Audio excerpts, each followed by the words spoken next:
So former American President Donald Trump has now been indicted, not once, not twice, not three times, but 4 times. And now the interesting thing here isn't that, like, we don't generally talk about politics here on the show, but it's what that situation is shining a big spotlight on something we really don't talk about a lot in our worlds of movies, movie news, TV, and streaming. And that's the biggest gap, probably, and the biggest weakness, probably, in the whole idea of streaming. And how does one shine a spotlight on the other? Well, we're going to talk about here for a second. So first, let's kind of set the context, right? In 4 different situations, Donald Trump has now been indicted. Now, for those of you who don't know much about the law, I'm going to super oversimplify it.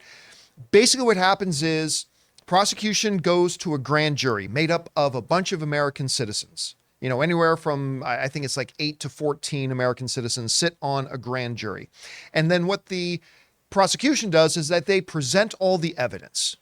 And then this grand jury makes a determination if there is enough evidence to say, yes, this person needs to stand trial because the evidence says that they should stand trial, or it's really there as a safeguard to make sure there's not malicious prosecution, because then a grand jury can also say, hey, look, we're looking at the evidence and we don't see enough evidence here to justify pressing charges against this person. But in 4 different situations, grand juries have come back and said, yes, there's enough evidence to charge a former American president.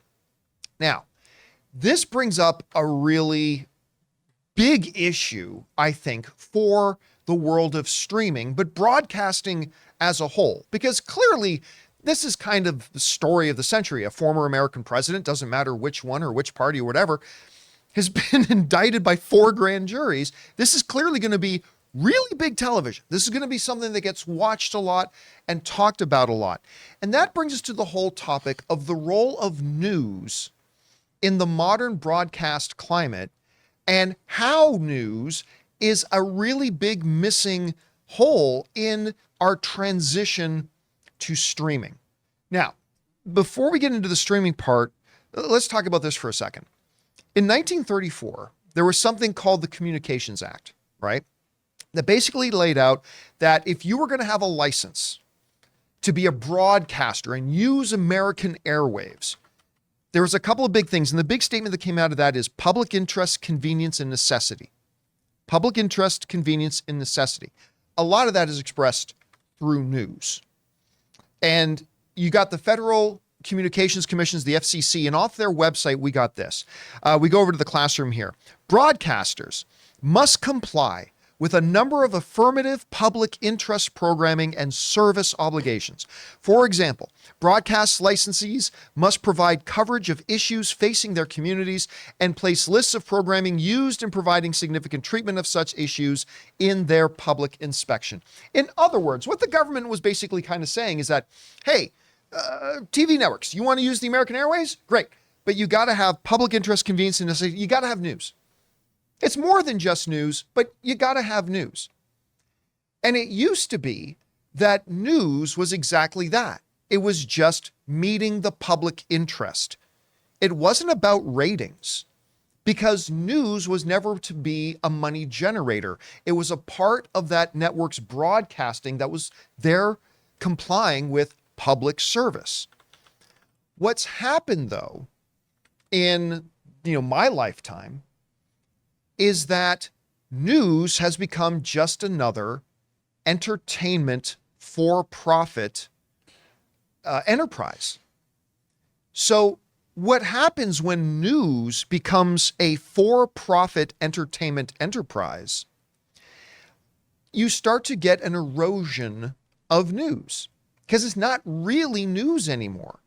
Because the news networks, some of them are still very good, but a lot of news networks feel the pressure now of not just reporting facts, because that doesn't get the eyeballs. We got to get viewers. We got to get the clicks, because we got to make money. And if we don't make money, then we're going to get pulled off the air or whatever. And so what you have is, let's take 2 sides of the same kind of corrupt coin. MSNBC and Fox. All due respect to anybody out there who are MSNBC or Fox fans, but I think my comparison here is fair, right? Whenever a piece of news about Donald Trump drops, if you're looking for hating on Donald Trump news, you just know, I got to go to MSNBC and see how they're going to hate on Donald Trump. If you're looking for shilling for Donald Trump, you go, oh, I got to tune into my Fox News so I can see my shilling for Donald Trump, right? That's what it is, because now you get news organizations that are really just there to say what their audience wants to hear. Facts be damned. Just say what the audience wants to hear, because if we don't, they're going to leave. And if you're not hating on Donald Trump enough, they're going to leave and find a more extreme version of the news that'll tell them what they want to hear. Or if you're not supportive of Donald Trump enough, our viewers will leave to go to another one that will be more extra supportive. And that's kind of what it's turned into. Jeff Daniels, in his brilliant and underrated television series, The Newsroom, really touched on this a lot, about the state of news and where that is. And that brings us now to streaming. You know, streaming has done a great job with providing entertainment, you know, with original movies. A lot of the original movies on streaming sucks, but I mean, there's some good ones. With fresh original television programming, you know, HBO, Netflix, now Paramount Plus is starting to do a killer job creating great new television, all that kind of stuff. They're even starting to dip their toe in sports. You know, Max, there's been a lot of news that Max is going to be expanding its sports offerings. Apple TV Plus is going to be expanding its sports stuff. Netflix has mentioned they're going to be looking to getting into some sporting events. So there's that. But the one big gaping hole in all that is news. Where do we get our news from? Because with the current state of news being just get eyeballs on it because it's got to be a for-profit thing, I think a lot of the streamers are realizing we don't want to become one of those two sides of that coin I was just talking about, but just doing real legitimate news isn't profitable. So we don't want to do it. That's why Netflix doesn't have, you know, your 6 p.m. news show. Why Max doesn't have its weekend news and the coverage of the nation or any kind of stuff, because it's not profitable. And hopefully they just don't want it to become this massive thing where we're just saying things that the target audience that we're going after wants to hear. Yeah, not to mention, Max would like to have conservative and liberal viewers. Netflix would love to have liberal and conservative viewers. And in today's environment, it's really tough not to just be one or the other. And where's that left us? That's left us in a place where news becomes defined by who tweets the loudest. What's getting the most retweets or the most likes or whatever. Completely wrong things get purported as fact, and we don't have a reliable news base to actually set the record straight on what's going on. An example of this is, you know, let's take what's going on with the current indictment of Donald Trump and all that kind of stuff, whichever side of the debate or argument you fall on, right? But one of the main things behind it is that, you know, there's a claim made by some people that the election in 2020 was stolen, but that got put before 63 court cases. Some with judges that are Republicans. Some of those judges were Trump-appointed judges, and they lost all 63 cases, except for one. There was one that was in Pennsylvania that basically said that some people whose proper identification wasn't presented had 3 days to go back and provide their proper identification to quote unquote cure their ballot. That was the one thing, and that happened in Pennsylvania. But all the other ones in front of Trump judges and Republican judges and some liberal judges and Democratic judges, all the other 62 lost. But on social media, it really depends on where you go. If you listen to some liberal social media, it's all, you know, judges practically stabbed Donald Trump through the eyes because he's so evil. You read some conservative tweeters and it's like they just ignore the fact that certain issues went in front of courts, Republican courts, and still lost. But that's the kind of state that we're in, right? Without that foundational news, that 1934 Communications Act that was supposed to lay out the idea that there was a public service element that was not meant to be for profit, that was not meant to be for clicks. It was meant to just be giving information so that the people making the news didn't care whether or not their viewers liked or didn't like what they were hearing. The news isn't supposed to be telling us what we want to hear. It's supposed to be telling us facts and what's actually happening. And in the absence of that, we've got a free-for-all. And you got bodies like MSNBC and Fox News out there are making it easier. And it's making it really difficult now for the streamers.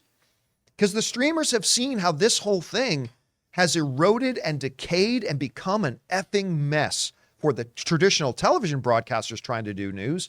And now the streamers are like, we don't want to have anything to do with this. And this is going to become even more important because in another story that we're going to do later today, a new report is now shown for the first time ever, less than 50% of television viewing has been done with traditional cable television. More than 50% is now done with streaming. And as this move towards streaming is happening more and more, the issue of what's going to happen to the news is going to become a bigger problem. How does Netflix address news? Should Netflix and Max and Peacock and Paramount Plus and whatever else, should they be somehow retroactively made subject to the 1934 Communications Act? Should they also have a responsibility for public interest, convenience, and necessity? Or shouldn't they? Are the days of news behind us? It's interesting, and I really think the current situation, again, whichever side you fall on with the indictment of a former president, I think is really going to shine a big spotlight on this, on the fact that if you want to get any news, you're going to have to find a couple of those places that are still kind of in the middle on cable television news, because you're not going to find it on streaming. I don't know, guys. I think it's an interesting topic. We want to take a moment and thank the sponsor of this video, MasterClass. Guys, as a small business owner, I am finding myself having to be in negotiations all the time, whether it's with new contractors, vendors, or even agencies that represent our company. Now, I don't like to go into these negotiations unarmed, so I found the perfect class on MasterClass, The Art of Negotiation by Chris Voss, a real-life former FBI lead hostage negotiator. Taking this class on MasterClass made me feel a lot more equipped and confident going into all these various negotiations I have to do on a regular basis. With MasterClass, you can learn from the best to become your best anytime, anywhere, and at your own pace. An annual membership starts at just $10 a month, and you get unlimited access to every instructor, thousands of online lessons, exclusive content, insight, and much more. There are over 180 classes to pick from, everything from filmmaking with Martin Scorsese all the way to cooking with the great Gordon Ramsay. In MasterClass, you will find practical lessons that you can apply to your life and work. So guys, get unlimited access to every class, and right now, as a John Campea Show listener, you can get 15% off when you go to masterclass.com/Campea. That's masterclass.com/Campea for 15% off an annual membership. masterclass.com/Campea. How do you see this playing out? What role do you think news will play in the life of streaming moving forward? Do you think they'll be made exempt from any sort of FCC regulations? Do you think they're going to try to find a way to incorporate it in? If so, should it be done in such a way that they don't care whether audiences watch it, they don't care if audiences like it? Or are they going to have to tailor make their quote unquote news shows just to appeal to the demographic they want to appeal to, which in the end isn't really news at all? Anyway, whatever you guys think, let me know down in the comments section below. Hey guys, thanks for watching our video. Make sure you like and subscribe, but also we have a daily podcast called the John Campea Show Podcast, available on your favorite podcasting app of choice. Go and find it, the John Campea Show Podcast, on Apple Podcasts, Spotify, or your preferred podcasting app.